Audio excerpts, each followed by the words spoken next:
Hello बच्चों, NEET VNM chemistry में आप लोगों का बहुत बहुत स्वागत है। तो बेसिकली बच्चों हम लोग आज के इस टॉपिक के ऊपर बात करेंगे, रेजोनेंस के ऊपर आज हम लोग बात करेंगे और समझेंगे कि रेजोनेंस क्या होता है, किस तरीके से काम करता है। हालांकि जो रेजोनेंस होता है सबसे बढ़िया तरीके से अगर समझना है तो जीओसी, लेकिन यहाँ पर इनऑर्गेनिक यानी केमिकल बॉन्डिंग में भी दिया है, तो इसको भी समझेंगे, डिटेल में समझेंगे।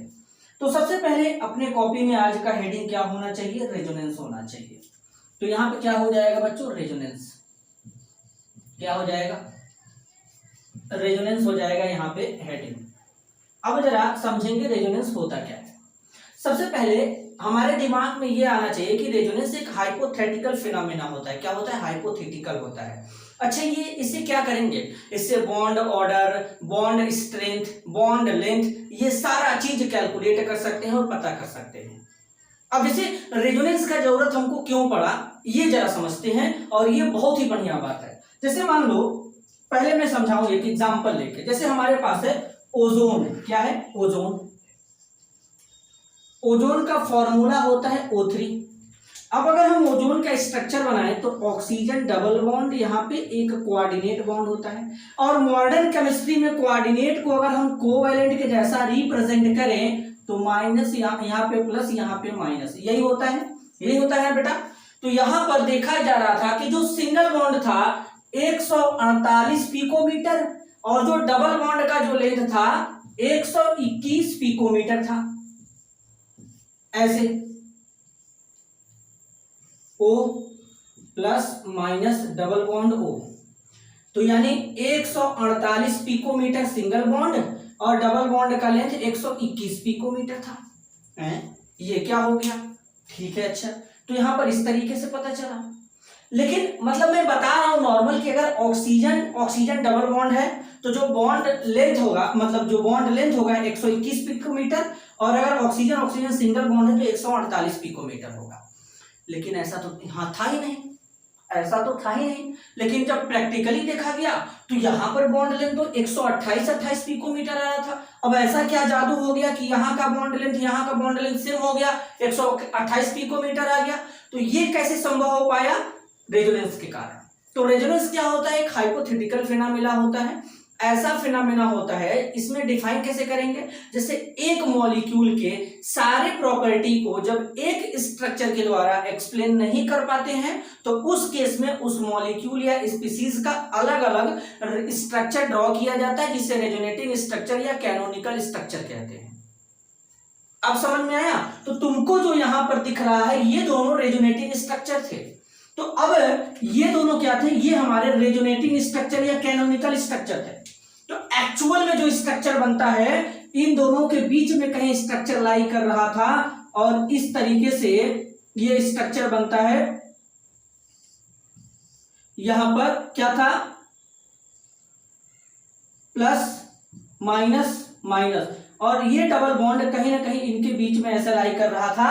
तो यहां पर पार्शियल डबल बॉन्ड कैरेक्टर आ गया था, और यहां पर जो लेंथ था 128 पिकोमीटर, 128 पिकोमीटर। एक बार देख लो ऑडियो और वीडियो क्लियर है कि नहीं बेटा,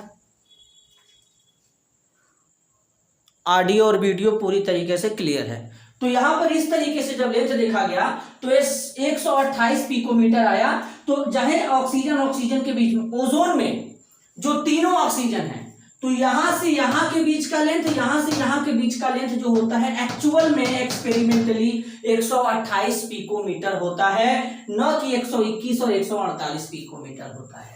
तो ये कैसे संभव है, तो इसी को एक्सप्लेन करने के लिए रेजोनेंस डेवलप किया गया, और इस स्ट्रक्चर को RH बोलते हैं, जिसे रेजोनेंस हाइब्रिड स्ट्रक्चर कहते हैं। क्या कहते हैं, रेजोनेंस हाइब्रिड स्ट्रक्चर। अब किस किस मॉलिक्यूल में रेजोनेंस होता है, तो जिस मॉलिक्यूल में कॉन्जुगेट सिस्टम पाया जाता है, ये अपन ऑर्गेनिक केमिस्ट्री में डिस्कस करेंगे, और वहां पे टाइप्स ऑफ रेजोनेंस भी पढ़ाया जाएगा। कई टाइप्स के रेजोनेंस हम पढ़ाएंगे आपको। तो फिलहाल के लिए यहाँ पे आप समझिए। तो ये बात समझ में आया, डाटा का यूज करके पता चला। तो ऐसे हमें क्या करते हैं, ऐसे हमें पता चल पाता है कि किस तरीके से यहाँ पर कहानी जो है वो प्रोसीड कर पा रहा था। क्लियर है, आगे चलते हैं।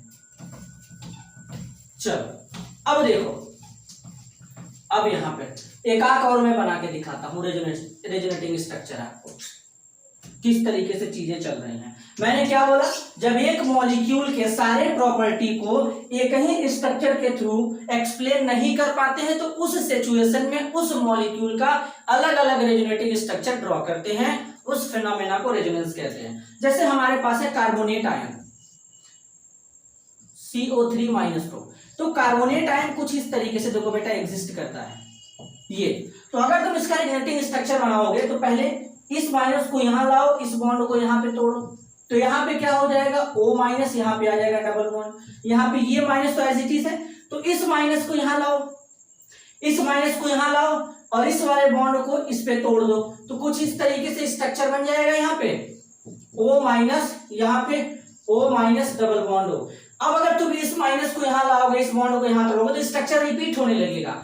तो एक रेजोनेटिंग स्ट्रक्चर ये, दूसरा ये, तीसरा ये, total 3 resonating structure carbonate ion का बनेगा। अब इसका तुम अगर रेजोनेंस हाइब्रिड बनाना चाहते हो तो रेजोनेंस हाइब्रिड बनाने के लिए ऑक्सीजन ऑक्सीजन ऑक्सीजन, यहाँ पे पार्शियल चाहोगे तो यहाँ पैसे लगा दो -2 और ये डबल बॉन्ड तुम्हारा इस तरीके से इनके बीच में ये, तो इसका मतलब कार्बन ऑक्सीजन के बीच में कंप्लीट बॉन्ड नहीं है, ये पार्शियल डबल बॉन्ड कैरेक्टर है और ये रेजोनेंस हाइब्रिड स्ट्रक्चर है। रेजोनेंस हाइब्रिड स्ट्रक्चर हमेशा ज्यादा स्टेबल होता है रेजोनेटिंग स्ट्रक्चर से। अब समझ में आया? तो इस तरीके से चीजें चलती हैं। अब हमको कैसे पता चलेगा सर कि रेजोनेटिंग स्ट्रक्चर दिया है तो कौन सा रेजोनेटिंग स्ट्रक्चर ज्यादा स्टेबल होगा? तो देखो 2-3 बात है, पहले मैं तुमको बता देता हूं, एकदम आसान है, याद भी हो जाएगा। जैसे हमारे पास अगर कोई रेजोनेटिंग स्ट्रक्चर दिया है, 2-3 दिया है, तो उसमें से जो न्यूट्रल होगा, जिसमें नंबर ऑफ कोवैलेंट ज्यादा होगा, जिसमें एटम का ऑक्टेट कंप्लीट होगा, वो ज्यादा स्टेबल होगा पहले। अब अगर किसी मॉलिक्यूल में चार्ज सेपरेशन ज्यादा है तो स्टेबिलिटी कम होने लगता है। कहने का मतलब अगर पॉजिटिव नेगेटिव चार्ज अगर दूर दूर है तो उस केस में स्टेबिलिटी कम होता है। अगर हम देखें तो पॉजिटिव नेगेटिव चार्ज अगर पास पास होगा तो स्टेबिलिटी ज्यादा होगा क्योंकि अट्रैक्शन ज्यादा होगा। 3 पॉइंट हो गया। चौथा पॉइंट ये होगा कि अगर हमारा negative charge more electronegative atom पे और negative charge less electronegative atom पे है तो इससे स्टेबिलिटी ज्यादा होगा। अब पता चला हमारे पास 2 एटम है, एक एटम ए है, दूसरा एटम बी है। मान लो ए एटम मोर इलेक्ट्रोनेगेटिव है, बी एटम लेस इलेक्ट्रोनेगेटिव है, तो क्या होगा कि ए वाले पे जो नेगेटिव चार्ज है, अगर ए वाले पे पॉजिटिव चार्ज, बी वाले पे नेगेटिव चार्ज आ गया तो इससे स्टेबिलिटी कम हो जाएगा। क्यों? अगर मोर इलेक्ट्रोनेगेटिव एटम है तो उसके ऊपर नेगेटिव चार्ज होना चाहिए और अगर लेस इलेक्ट्रोनेगेटिव एटम है तो उसके ऊपर पॉजिटिव चार्ज होना चाहिए। इतना तुमको कॉन्सेप्ट अगर पता रहेगा तो अपन रेजोनेंस के बारे में समझ सकते हैं। तो हम लोग रेजोनेंस के बारे में आसान तरीके से समझ सकते हैं। तो इस तरीके से रेजोनेंस का कहानी जो होता है चलता है। अब क्लियर हुआ? जैसे तुमको दिखाता हूं मैं, अभी जैसे दिखाता हूं, जैसे देखो, हालांकि ये ऑर्गेनिक केमिस्ट्री में ज्यादा डिटेल में हम ऑर्गेनिक में बात करेंगे, ठीक है, वहां पे देखना अलग अलग स्ट्रक्चर भी मैं बनाऊंगा। जैसे बेंजीन, एक मैं बता रहा हूं, जैसे अब ये बेंजीन है, बेंजीन में इस बॉन्ड को यहाँ पे शिफ्ट करो, इसको यहाँ पे शिफ्ट करो, यहाँ पे शिफ्ट करो। अच्छा, रेजोनेंस को डबल हेडेड एरो से रिप्रेजेंट करते हैं। ये रिप्रेजेंट करने का तरीका होता है, ये बॉन्ड यहाँ आ जाएगा, ये बॉन्ड यहाँ आ जाएगा और ये बॉन्ड यहाँ आ जाएगा, तो ये तुम्हारा पहला और ये दूसरा बना। लेकिन ये रेजोनेटिंग स्ट्रक्चर है। रेजोनेंस हाइब्रिड क्या होगा? ऐसे देखो, ऐसे ये इलेक्ट्रॉन डेंसिटी ऐसे घूम रहा था, तो एक्चुअल में जो डबल बॉन्ड दिख रहा था वो पार्शियल डबल बॉन्ड कैरेक्टर था। अब समझ में आया? तो इस तरीके से रेजोनेंस चलता है। तो इनऑर्गेनिक केमिस्ट्री में उतना डिटेल में नहीं है, हाँ, लेकिन इसका एप्लीकेशन मैं जरूर नेक्स्ट वाले लेक्चर में लेके आऊंगा कि कैसे हम लोग bond length bond order calculate करते हैं। तो आज के लिए बस इतना ही, मिलते हैं अगले वीडियो में, तब तक के लिए धन्यवाद, नमस्कार।